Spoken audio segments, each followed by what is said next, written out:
Money isn't real. If you know what you have, you don't have much. And once you reach a certain level of money, you don't even know what you have. And you certainly don't own what you have.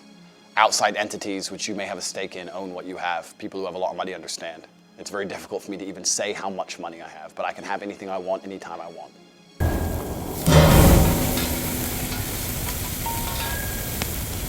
Hi, I'm Cheyenne Reynolds and I'm still on the lookout. I've had some good dates. I'm liking my views, like, you know what I'm saying? It's all good right now. Charmer, ain't ya? And I've had some bad dates. How do you think you've done on the date? I don't really give a shit, I'm not gonna lie, bruv. Where are all the decent men? Not in my DMs, that's for sure. You get me? I feel like I'm rolling with the man then. What's going on? 95s! It seems like a lot of men don't know how to treat a lady. I'll just manhandle everything. And this girl's putting her chest and chesting in that, like, jeez. Will I have better luck this season? What would you do if my ex was after you? He can have you. Let's find out. This is grilling. I'm Andrew Tate III. I'm here because I was invited. Is that a good answer? That's fine.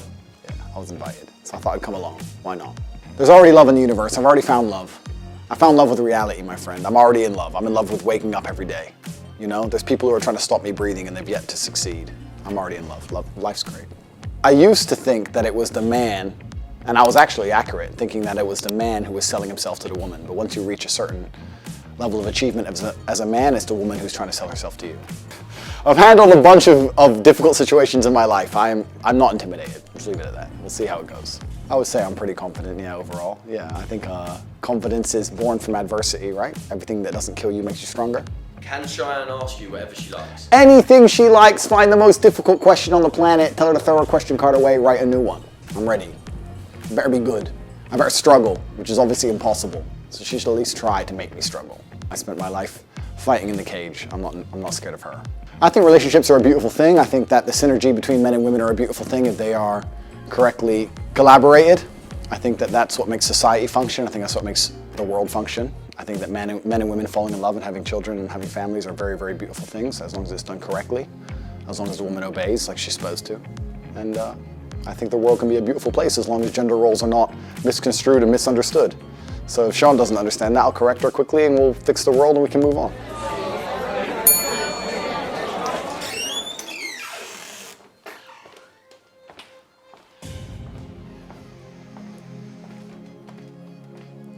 Very nice to meet you.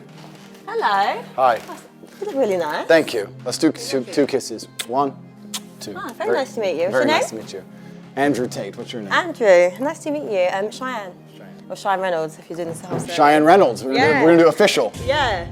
Nice to meet you. Cheers. I think she's an attractive woman. She's good looking. Friendly demeanor. I can tell she thinks she knows things, so I look forward to correcting her. But that's usually how life works. Finally, see? A man that makes an effort. How are you? I'm good, thank you. Yeah? Okay, where are you from? I'm American, but I lived in England for a long time. I lived in a very prestigious part of the UK. I don't know if you've ever heard of Luton. Very Prestigious. yeah. Yeah, #1.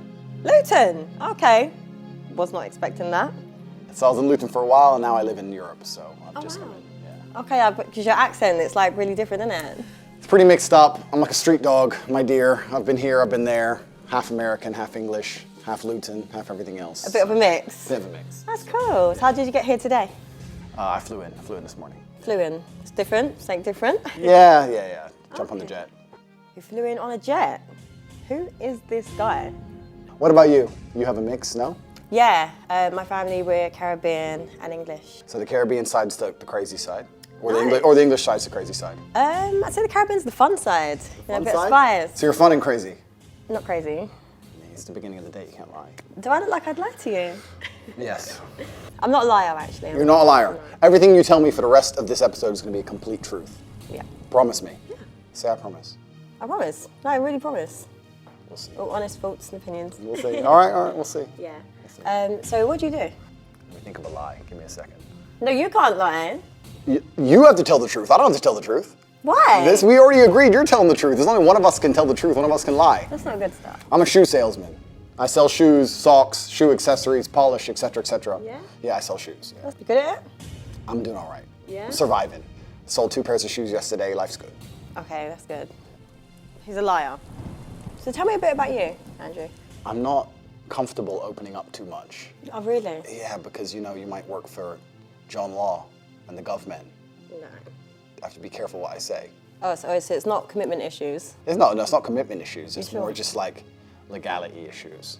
Oh, okay. I like to go to church. I'm a man of God. Play Scrabble. Do you have faith?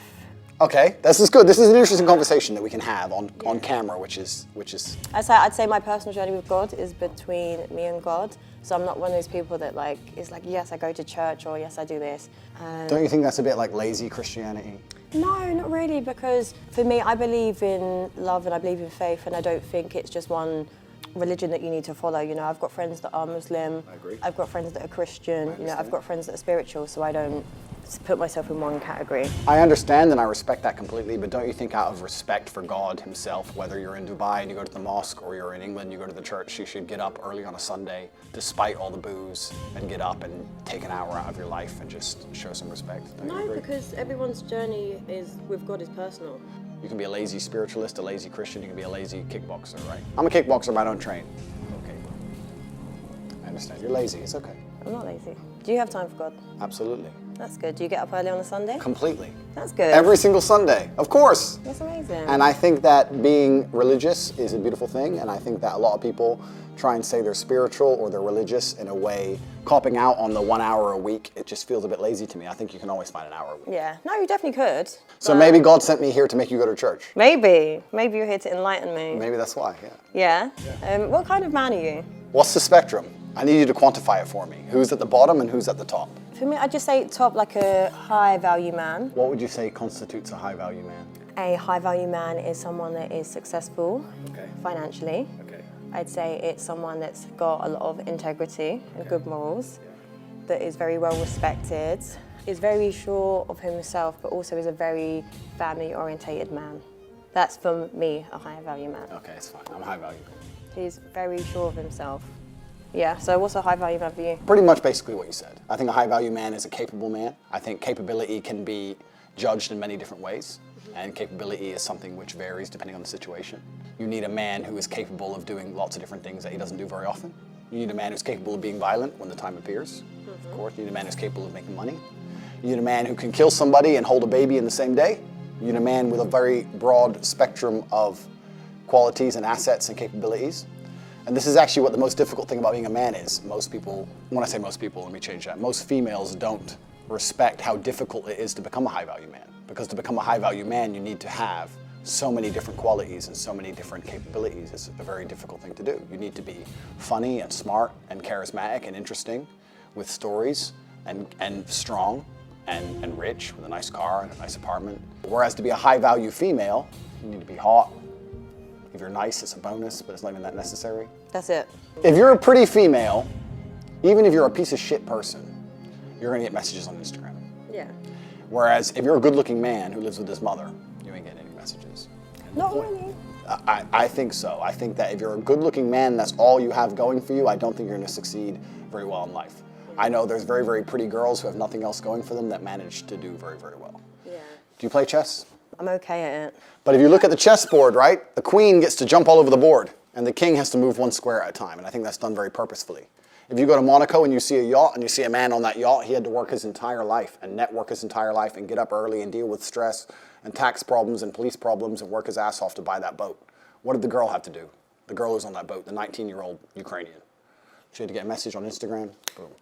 So the man moves one square at a time and the queen just jumps on board. This is the point. Female beauty is extremely valuable. The thing is, there's a difference between a high value man and a high value woman. For me, a high value woman is what kind of mother is she? What kind of compassion has she got? You know, has she got integrity? Has she got morals? Is she loyal? All these other qualities. But I feel like men base it on just an aesthetic level. I agree with you. If I meet a female, I would like her to be all those things, especially loyal. It's the most important thing for a female to be. Are you loyal? Mr. Loyal, man of God, we already talked about church. But the point is that to initially attract a mate, females, the most important thing for them is their looks, whereas a man, I think, is his status, and status is a far more varied spectrum than looks alone. Being good looking alone does not make you a high status male. To be a high status male, you need to have a bunch of things. Initially, if you're just pretty, you're gonna get attention. Whereas a man, you need to have a bunch of things to just get attention. Do you understand? Do you agree with my point? Not always. Listen, there's men that are funny that aren't that attractive that can get attention. It's like an energy thing. I disagree. You disagree? I disagree. I know what you're saying. They can get attention, but I don't think anyone would look at a funny guy who lives with his mom and call him a high-value male. Whereas if you get a really, really beautiful girl, even if she has nothing else going for her, she'd be considered high value. I wouldn't say high value, no. Yeah, we can disagree. That's fine. Are you a good partner?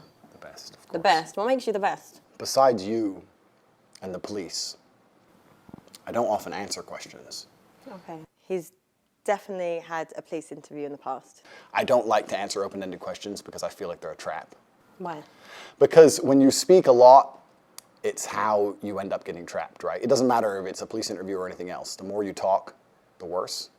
So I want you to be very, very specific with your parameters within the questioning because that allows me to answer them in a way which makes me look the best. I don't know, I feel like a very confident man that was very sure of himself would just answer. Do you think so? Mm-hmm. If Because I feel like you're just being calculated. Okay, a very innocent man, would he just answer the police? Yeah. If he's innocent. Then you've never dealt with the police, my dear. That's not how it works. No? No, of course not. But he's innocent. It doesn't mean anything. Innocent and guilty in and of itself is a false paradigm.